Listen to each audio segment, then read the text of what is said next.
Hello everyone, this is Ajia Learning Corner. Kindly subscribe to my channel to get all the learning videos free of cost. Today we will talk about, in fact, we will read for you. Read. As we all know that readers are leaders. But first we need to remember some very important things uh, like character. So what is character? Character is basically a person, animal, or creature in a story. Second thing, illustrator. Illustrator is a person that draws pictures for stories. Similarly, author. One who has written the story. Narrator. One who is telling the story. So let's start. We are going to read ORT Reader named The Quest. It is the fifth reader of ninth stage. Let's start. I am writing a story about a quest, said Wilma, but I'm stuck. I don't know what to put next. I don't know what a quest is, said Biff. So I don't think I can help you. It's a journey that someone makes to look for something that's been lost, said Wilma. Biff still didn't understand what Wilma meant, so Wilma read the story to her. Long ago and far away, there was a beautiful land called Ulm. Flowers grew everywhere. Animals lived in the woods and forests. Everyone was happy there. In a big cave, deep underground, was the crystal bell of Ulm. It was very beautiful. Even in the dark cave, it glowed like fire. When it rang, its note was like music. The sound of the bell told every animal, every plant, and every tree when it was spring or summer. Without the bell, the evil Grimlock lived outside Ulm. He lived in the cold, black mountains of Grim. He wanted the crystal bell of Ulm, and he spent years looking for it.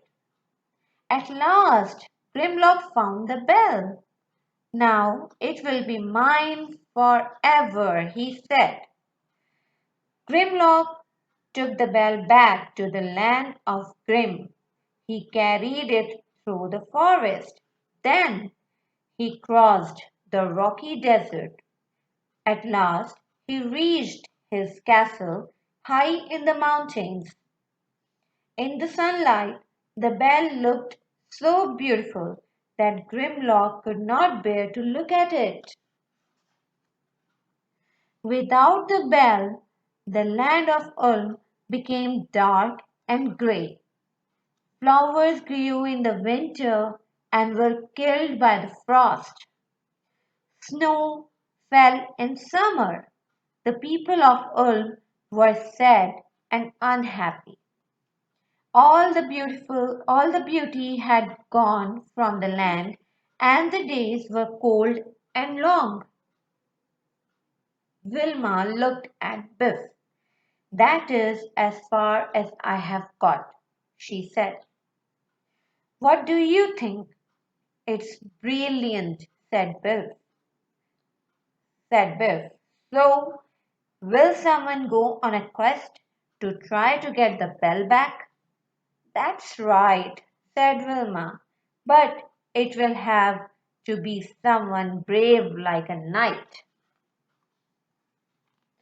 Dad came into Biff's room. Biff and Chip had to go to the dentist for a checkup.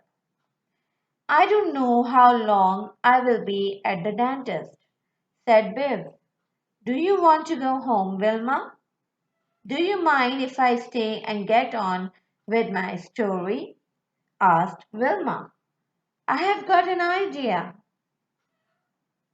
After Biff had gone, Wilma picked up her pen and began to write her story about the quest. A girl should bring back the crystal bell, she thought. Yes, a girl should go on the quest. Suddenly, the magic key began to glow, and Wilma was taken into a magic adventure. The magic took Wilma to the land of Ulm. The land was cold and bare. Grimlock was waiting for Wilma. He was hiding behind a tree. He wanted to stop Wilma from going on the quest. So he turned himself into an old woman. As Wilma went by, Grimlock said, Hello, my dear. What are you doing in the forest? I can tell an old woman, Wilma thought. I'm going to rescue the crystal bell from the evil Grimlock, she said. Grimlock pointed. Then go that way, he said.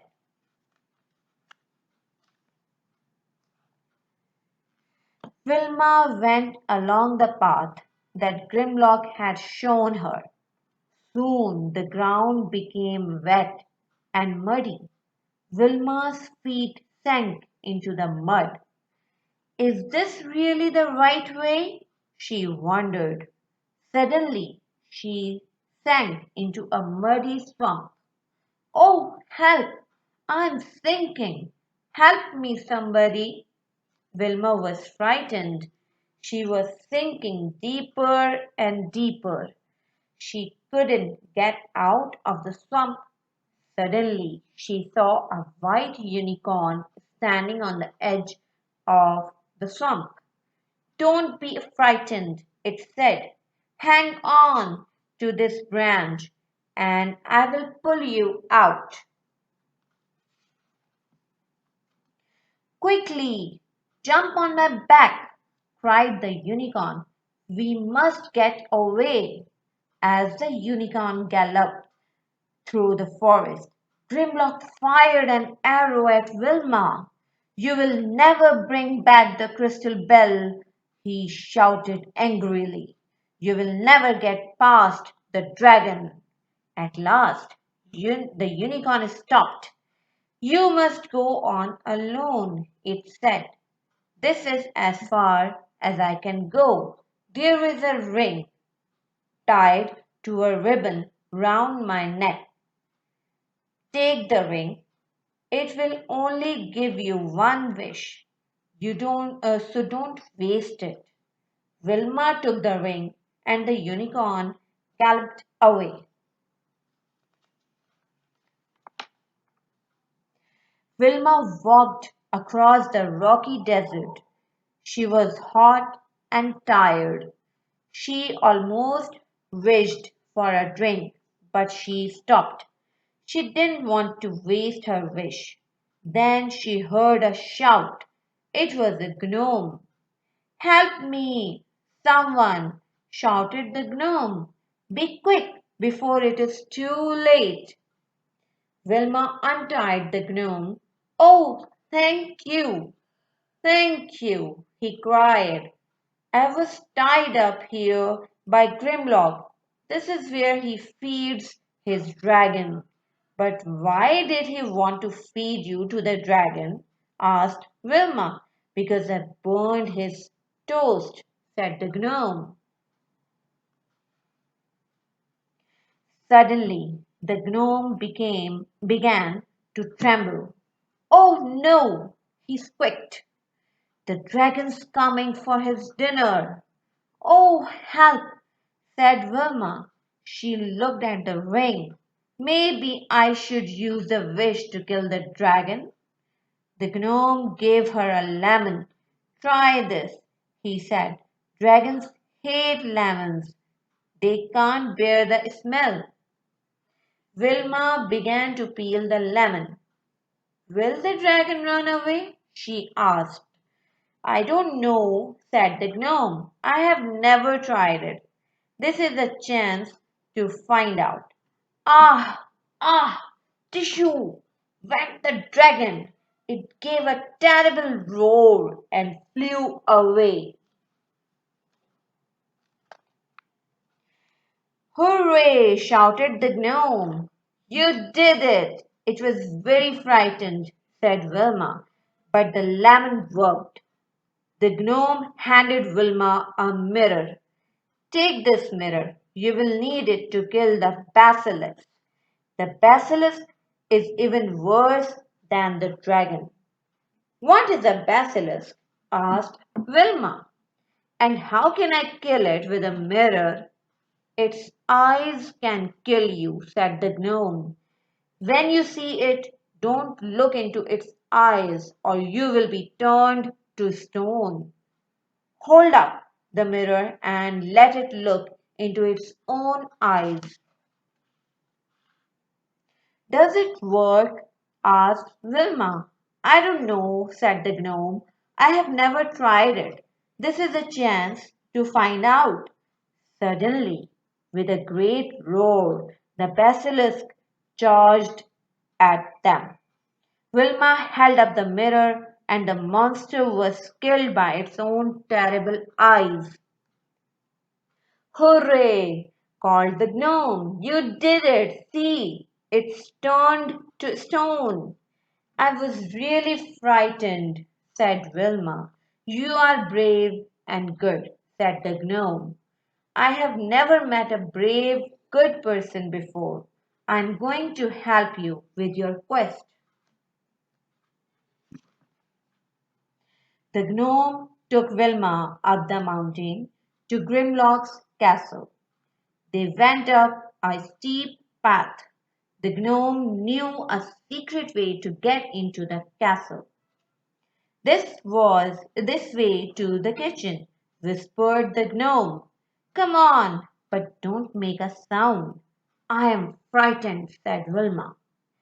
Wilma and the gnome didn't see anyone in the castle. At last, they came to the room where the crystal bell was hanging.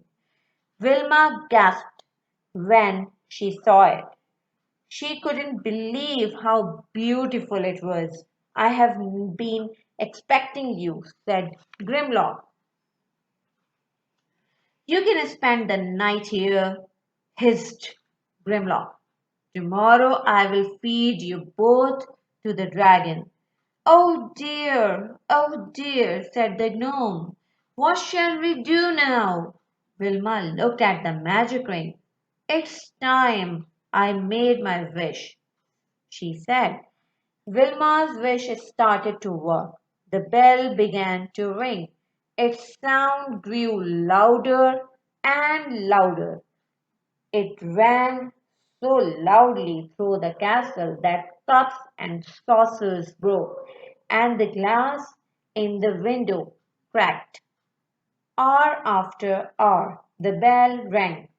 Grimlock's ears hurt as the bell grew louder and louder. Grimlock could not bear the noise any longer. He tried to smash the bell with a hammer, but it wouldn't break. Stop it! Stop it! Cried Grimlock. I can't stand it. The sound of the bell will kill me. I think my ears will burst. At last, Grimlock asked Wilma if she could make the bell stop ringing. I can, said Wilma, but you must let me take it back to Ulf. If you don't, it will begin to ring again and it will never stop. Take it, said Grimlock. Take it back to Ulf. So Wilma and the gnome took the bell back to Ulm. The quest was over. When the bell returned, beauty came back to the land of Ulm again. Birds sang, flowers bloomed and new leaves grew on the branches of the trees. Everyone cheered Wilma and the groom. The magic key began to glow. "It's time for me to go," said Wilma. She gave the ring to the gnome. "The magic is used up," she said, "but keep the ring to remember the quest." The gnome's eyes filled with tears. "Thank you," he said. "I shall never forget you." Biff came back from the dentist. "Sorry, I was a long time," she said. "Did you finish your story? Did they get the bell back?" Wilma gave Biff her book. "Why don't you find out?" said Wilma. "You can read it if you like." "Thank you."